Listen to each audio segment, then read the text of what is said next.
Hi guys, sorry to interrupt your viewing, but please subscribe to the channel and like this video. Thank you. At our 10-year anniversary dinner, my husband stood up, raised his glass, and said, "To the woman who let herself go." And everyone at the table laughed. Like it was a punchline. Like my body and my life and everything I'd poured into our marriage were some kind of slow-burning joke they'd all been waiting to laugh at. I looked up from my plate and saw their grins, his coworkers, his buddies, even a few wives I'd met a dozen times at corporate retreats or barbecues. Their chuckles blended in with the clinking of glasses and the soft jazz humming through the restaurant. I just smiled and cut my steak. Medium rare. Just how Mark liked it. It wasn't like I hadn't heard comments before. Little ones. Quiet ones. Subtle as a breeze through a cracked window. "You used to run every morning. You should get your highlights redone like you used to. Why don't you come to the gym with me anymore?" All wrapped in the sweet tissue paper of concern. He'd always make it sound like he missed the old me, the fun me, the energetic me. But tonight, he'd finally ripped the wrapping off and held up the box, like, "Here she is, folks. My tired, sagging trophy." I didn't flinch. I didn't cry. I didn't even pause when the waiter refilled my wine. I looked him straight in the eye and gave him the kind of smile you reserve for someone you've just mentally erased from your will. I wasn't always like this. 10 years ago, I was 32, teaching high school art, running 4 miles a day, wearing eyeliner just because I felt like it. I met Mark through a coworker, and he was charming in that too-good-to-be-true way that always makes you second-guess yourself. He laughed at my jokes. He showed up with flowers. He remembered my birthday without Facebook reminders. It felt like I was finally walking into the story everyone else already seemed to be living. We got married the following spring, in a garden behind his aunt's house in Traverse City. Nothing fancy, just close friends, family, and a dance floor that we completely owned by the end of the night. I still remember the way he looked at me during our first dance, like I was the only thing in the world not spinning. That version of him, young, kind, focused, he's been gone a long time. After our son was born, I stepped away from teaching. Just for a while, I told myself. Just until he starts school. Mark was climbing the corporate ladder, and we moved twice in 5 years for his job. I became the one who packed the boxes, made the dentist appointments, learned how to install curtain rods and unclog garbage disposals. Somewhere in there, I stopped buying new clothes and started measuring success by how many things I could check off a list before noon. Mark, meanwhile, was thriving. New suits. New friends. New muscles from his new gym. I knew I wasn't the same woman he married, but I didn't think I had to be. I thought the whole point of marriage was that you evolve together. Turns out, he just upgraded alone. So when he made that toast, surrounded by people who had no idea who I really was, I realized something. They weren't laughing at a joke. They were laughing at a story he'd been telling them for years. About the wife who stayed home. The one who gave up. The woman who became a ghost in leggings and dry shampoo. And I played along. I nodded and laughed when they teased me about my baking obsession or how I never showed up to work parties. I let them shape the version of me that made him look better. But that night, something inside me snapped. Not like a branch cracking. More like a rope that slowly frayed and finally gave way. I smiled. I smiled so damn hard I thought my cheeks would crack. And while he was basking in the glow of their laughter, I picked up my knife and sliced through that steak like it had personally offended me. And somewhere in the back of my mind, a switch flipped. After dinner, I excused myself to the restroom, but instead I slipped out to the valet and asked for my car. I didn't want to sit in that awkward limo ride back with his coworkers while they recapped the night's jokes and poured more wine into plastic cups. I just wanted to go home. Be alone. Think. I poured a glass of wine and sat in the living room, still in my dress. I could still smell the perfume I'd dusted on earlier, the one he used to say reminded him of spring. I looked at the pictures on the mantel. Wedding day. Our son's kindergarten graduation. Family vacation in Arizona. I was smiling in every one, but I couldn't remember if any of them were real smiles or just the ones I wore like makeup. I don't even know what made me do it, but I opened his laptop. I'd never snooped before. Never cared to. But tonight? Tonight I felt like I had permission. Like something had been unlocked. His email was still logged in. Nothing juicy at first. Work emails, fantasy football invites, the usual. Then I saw it. An Uber receipt. Dated 2 weeks ago. Drop off, Chandler Hotel, room 318. Time, 11:42 p.m. He told me he had a late client meeting that night. Got home around 1.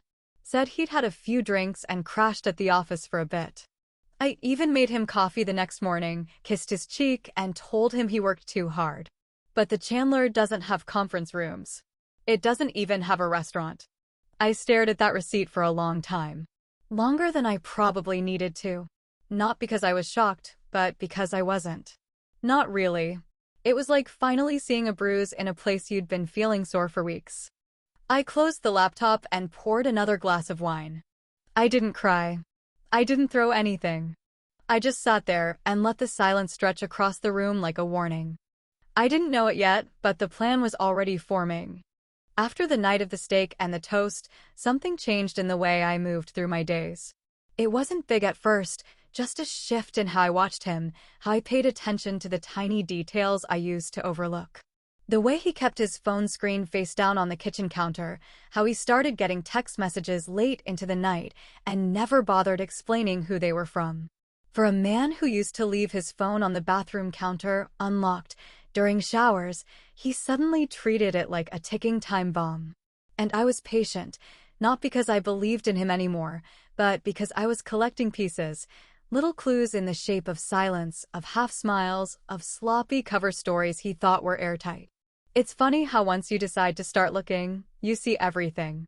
I scrolled through his social media one afternoon while he was out, grabbing coffee with a client, which used to mean Starbucks 10 minutes away, but had started taking upwards of 2 hours. I didn't expect to find much. Mark wasn't the type to advertise his wrongdoings publicly, but I noticed something odd. His coworker Jenna had tagged him in a few photos from a recent company happy hour. Nothing scandalous, not on the surface. But in 3 different pictures, there she was, Emily Rivers, his secretary. All 20-something years of her, with her impossibly white teeth and effortlessly tousled hair, leaning a little too close in every shot. One photo stood out. She had her hand on his arm, mid-laugh, and he wasn't pulling away. He was smiling. Not the half-assed smirk he gave me when I asked how his day was. No, this was the full-teeth kind. The kind of smile I hadn't seen in years. I stared at that photo longer than I cared to admit, trying to decode the expression, trying to decide if I was being paranoid or finally waking up. The next day, I did something I'd never done before. I showed up at his office unannounced. I brought him a coffee and a fake excuse about needing a signature on some insurance forms. The receptionist looked startled to see me, which was odd, because I used to drop by all the time when he first got promoted. Back then, I was the proud wife with the fresh-baked cookies and cheerful smile. Now I was the ghost of that woman, walking into a building where she no longer belonged. Mark's face when I walked in said everything. Shock, panic, followed by a quick flicker of forced delight that he couldn't quite sell. He stood from his desk too quickly, almost knocking over a file. "Claire." "What a surprise," he said, like he'd forgotten I existed until just that moment. Then I saw her. Emily, at his side, holding a coffee cup with her lipstick smeared on the lid. She looked at me like a kid caught sneaking out past curfew, wide-eyed, overly polite, and waiting for the explosion that never came. I smiled, handed Mark the coffee, and said something about how I missed seeing his face during the day. Then I turned to Emily, told her how pretty her dress was, and asked if she was enjoying working for my husband. She stammered out something generic, eyes darting between us, clearly unsure whether she should run or bow. I stayed no longer than 2 minutes. Just long enough to see what I needed to see. Guilt. Unspoken, but thick in the air. That night at home, Mark told me he had to stay late because his team was behind on quarterly reports. I nodded and handed him his iPad. He thanked me without looking, and I noted that he didn't ask why it was out. Probably didn't even know I'd installed a location tracker earlier that day. Took me all of 20 minutes and a YouTube tutorial. Amazing what a determined woman can learn when she's had enough. 2 nights later, I watched the tracker hover around a hotel parking lot. The same hotel from the Uber receipt. I tracked him to a hotel 5 miles away, 8 miles actually. It didn't matter. He wasn't working. And he wasn't alone. I didn't say anything. Not then. I wanted to be sure. I wanted evidence. So I logged into his Uber account again and scrolled back. Trips to that hotel. Another to a restaurant downtown. Then another, late night, same drop-off, different pickup. A pattern. A rhythm. Like a man who was treating cheating like a business meeting. Then came the texts. Hidden under a contact named Golf Greg. At first, I thought it was legit. Mark played golf on occasion, usually with coworkers. But Golf Greg sure liked texting about dinner plans and couldn't seem to keep things very professional. Can't wait to see you tonight, one message read. Last time was amazing. I nearly dropped the phone when I read that. Not because I was shocked, but because it confirmed what I already knew. I'd been living with a stranger who thought I was too tired or too dumb to notice. I waited a few days before doing anything. I wanted him to think everything was normal. I packed his lunch, asked how work was going, even complimented his new haircut, done by a stylist I didn't recognize from the charge on our credit card bill. Then, while he was in the shower, I took his phone, opened the message thread with Golf Greg, and typed, "Tonight won't work." My wife's suspicious. I hesitated before hitting send, wondering if he'd panic, if he'd rush out dripping wet to snatch the phone from my hand and try to lie his way out. But he didn't even know I was in the room. He was too busy humming some stupid Coldplay song like nothing in the world could touch him. The reply came less than a minute later. That's fine. I'm done anyway. It had been nearly a decade since I'd seen Lisa in person, but when I heard she was back in town and freshly divorced, I didn't hesitate to reach out. We'd met during undergrad, back when my biggest problem was deciding whether to skip a morning class or make it to the dining hall before they stopped serving waffles. Lisa had been wild, loud, fearless, and utterly allergic to bullshit. I remember watching her tell off a professor once for assigning sexist reading material and thinking, God, I wish I had that kind of fire. Now, all these years later, I needed that fire more than ever.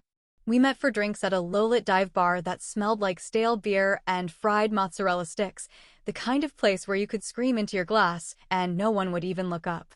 I hadn't told her much over text, just enough to get her curious, but within 5 minutes of sitting down, I spilled everything. The toast, the emails, the hotel receipts, even the messages from Golf Greg. I thought I'd cry as I said it all out loud, but I didn't. I just said it with this strange calmness, like reading someone else's bad dream out of a diary.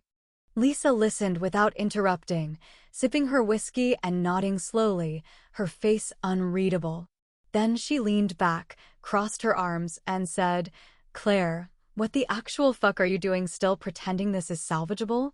Her voice was half concern, half incredulous fury. You're playing house with a man who's living a second life in plain sight and thinks you're too busy folding laundry to notice. I blinked at her, then laughed, probably for the first real time in weeks. I don't know, I said. I guess I needed to hear it from someone who doesn't live in my head. Lisa slammed her glass down and grinned. Well, honey, you've heard it now. So what's next? That night we sat in her apartment, still half unpacked from her move back, and started sketching out what we jokingly called the grand unraveling. The plan wasn't revenge, not exactly. It was more like extraction.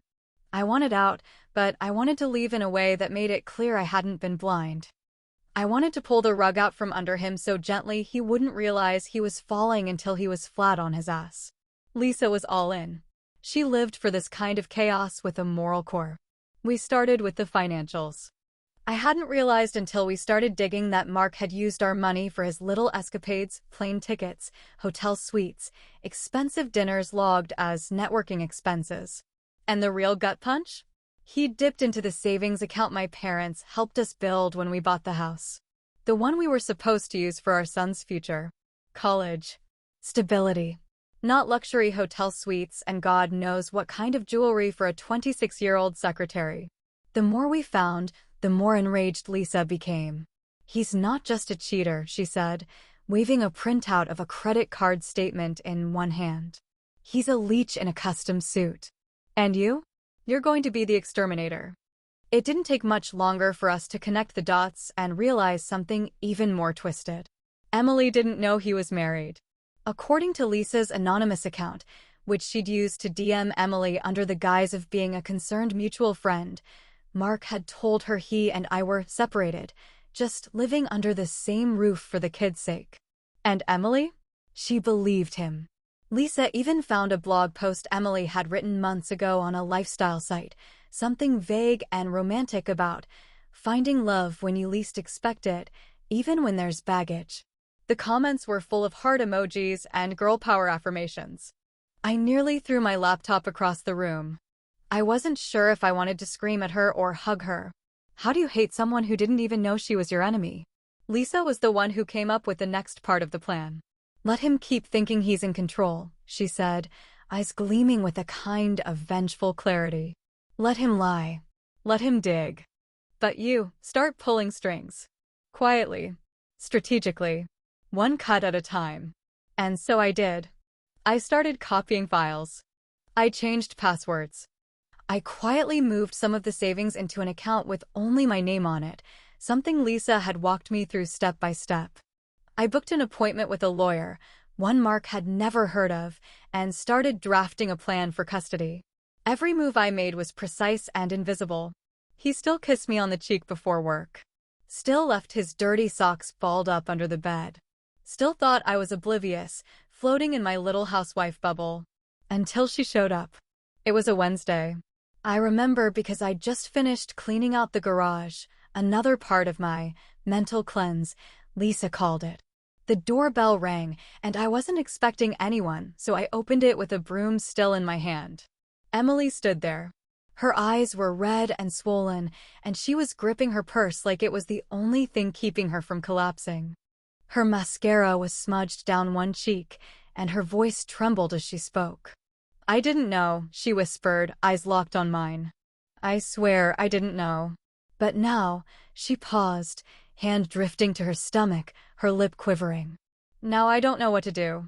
She stood there on my doorstep like a girl who had just watched her whole life unravel in the rearview mirror of a car she wasn't driving.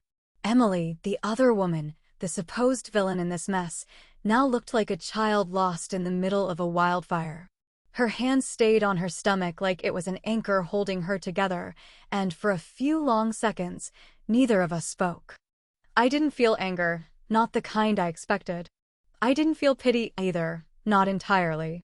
What I felt was the strange stillness that comes right before a storm breaks loose, when you realize that everything is about to change and you're the one deciding which direction the lightning strikes.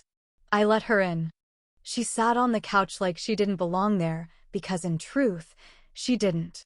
This was the home she thought was a temporary shared space between a man and his estranged wife, some loveless cohabitation she could eventually pull him away from. Now, looking around at the framed photos, the half-finished jigsaw puzzle on the dining table, the school calendar pinned to the fridge, she knew. She finally knew what he'd been hiding. The betrayal didn't just hurt me anymore. It hurt her too. And I should have hated her for it. But I didn't. "I'm pregnant," she said after a long silence, like it was the only sentence she could say without choking. "About 9 weeks. I found out last week, and yesterday I found out about you." I took a slow breath, folded my hands in my lap, and stared at the ring on my finger, the one I hadn't taken off yet because, in some twisted way, it was a symbol not of marriage but of war now. "You're not the first," I said calmly, watching her eyes widen a little. "But you might be the last." She looked like she'd been slapped and cradled at the same time. I handed her a glass of water and listened as she poured out the entire story, the lunches, the office flirts that turned into dates, the hotel rendezvous, the promises Mark made about their future once things were less complicated. I'd heard it all before, years ago with someone else, someone named Carrie or maybe Michelle, back when I believed it was a one-time mistake. Now I knew better. Now I understood the man I'd married was never just careless, he was strategic. Emily left with a quiet thank you, and I told her, very directly, not to contact Mark until I said it was time. She nodded. She was young, but not stupid, and she finally understood who he really was. She wasn't my enemy anymore. She was a witness. That night, Lisa and I put our plans into full motion. We didn't waste time. First came the bank accounts. I transferred what I could without raising red flags, creating a new savings under my maiden name with just enough to make a clean break if I had to. Then came the house. Lisa knew a real estate attorney from her own divorce, and with a few quiet signatures and some legal maneuvering, I placed the property into a family trust under our son's name, something that would protect it if things turned ugly. Mark had no clue. He kissed me like always before leaving for work, and I kissed him back like the loyal wife he still thought I was. I asked about his upcoming conference, the one he'd mumbled about between sips of beer and checking his phone. Just a quick weekend in Scottsdale, he'd said, brushing past the details like they were beneath explanation. I nodded, told him to pack sunscreen, and made a mental note to call the hotel that afternoon. Lisa, meanwhile, was in charge of the setup. She crafted a fake email thread posing as an industry contact who was very interested in sponsoring future conferences. She used a burner email and a few LinkedIn screenshots to make it believable. She arranged a business dinner at the hotel restaurant and made sure the email went through Mark's assistant so it looked official. Then, with help from an old friend of Lisa's who worked in photography, we gathered every printed photo we could of Mark and Emily, dining, laughing, entering hotels, each one time-stamped and neatly placed into a sealed envelope labeled, "For your discretion." The day of the trip, Mark left early in a button-down shirt he'd ironed himself, whistling as he pulled out of the driveway like a man who had everything figured out. I waited 30 minutes, packed a small overnight bag, and headed to the hotel. When Mark opened the door to the suite, expecting whoever he thought was waiting for him, he stopped cold. His eyes did that thing I hadn't seen in a while, darted side to side like he was calculating every possible escape route. Because sitting there on the couch across from him wasn't just me, wearing a calm smile and holding a glass of wine. It was his boss. And I was holding the envelope. The thing is, it wasn't even that sharp. I remember holding the steak knife in my hand that night at the anniversary dinner, staring down at the filet mignon while everyone else was still laughing at the goddamn joke. To the woman who let herself go, he'd said, raising his glass like he'd just toasted to a Lifetime Achievement Award, grinning like he was the king of comedy and not the cruel little man I had married 10 years before. The table roared with laughter. Even my sister let out this awkward chuckle, trying to smooth it over. And me? I smiled too. I smiled and cut into the steak with that knife, and in that exact moment, while the blood from the meat seeped into the mashed potatoes, I decided I was going to destroy him slowly. People always think it's rage that fuels revenge. That you scream, throw things, blow up the world in one dramatic, fiery gesture. But no, that's not how it works when you've been humiliated so publicly, so deliberately, by someone who thinks they're untouchable. Real revenge is cold. It's methodical. It starts with a knife in your hand and a plan in your head, one you sharpen every day like a ritual until the timing is perfect. And at that hotel, the timing couldn't have been better. Mark stood in the doorway of the suite, pale and blinking like a deer who had finally realized the headlights were never going to stop. His boss, Mitchell, sat on the leather couch next to me with a scowl that could split concrete. I handed Mitchell the envelope without a word. He opened it slowly, like he already knew what was inside would make his stomach turn. Each photo was dated and labeled. Emily entering hotels. Mark checking in. Receipts marked as client dinners that were clearly from expensive steakhouses in cities where no clients lived. Flights booked with his company card for conferences that didn't exist. Mitchell didn't say much at first. He just flipped through the photos, occasionally glancing at Mark, who was now stammering something about context and misunderstandings. I sat quietly sipping my wine, letting the silence stretch just long enough to burn. Then, like some divine twist in a play, the hotel room door opened again, and there she was. Emily. still visibly shaken from everything, but this time standing taller, angrier. Lisa had texted her the room number. I gave her the choice to come. And she came. I'd like to file a formal complaint, she said, addressing Mitchell directly, her voice wavering but clear. Mark was my superior. He never disclosed his marriage. He manipulated me, and this relationship violated company policy. I have messages, emails, everything. Mitchell nodded slowly. You'll both need to come into HR on Monday, he said, looking at Mark like he was already halfway out the door. Then he turned to me and added, almost gently, you'll want to be present too, I imagine. For the records. Mark tried to say something, probably to beg or bargain, but I stood up, gathered my purse, and walked out without a word. I didn't need to hear it. The look on his face was the confession I'd waited for all these years.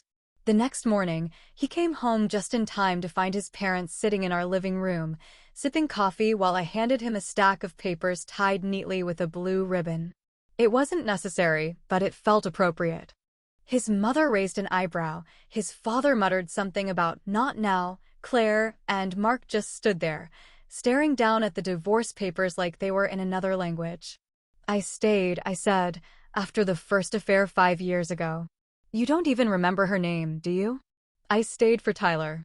I gave you that chance to be a better man. And you spat in my face every single time you smiled and lied to me. I walked past them all and went upstairs. The silence behind me was heavy and perfect. Later that night, Tyler came into the kitchen while I was washing dishes and just stood there for a while. He's 14, growing into that stage where emotions come in bursts and quiet stares, but when he finally spoke, it felt like a knife in reverse, cutting away something painful, but healing all the same. You didn't let yourself go, Mom, he said, voice soft but steady. You were just holding back. I turned, hands still wet, and just looked at him, my chest tight. There were so many things I wanted to say, but instead I just reached out, ruffled his hair, and let the silence between us do the rest. And when I finally sat down to cut my steak, it tasted better than I remembered. Maybe because this time I didn't have to smile.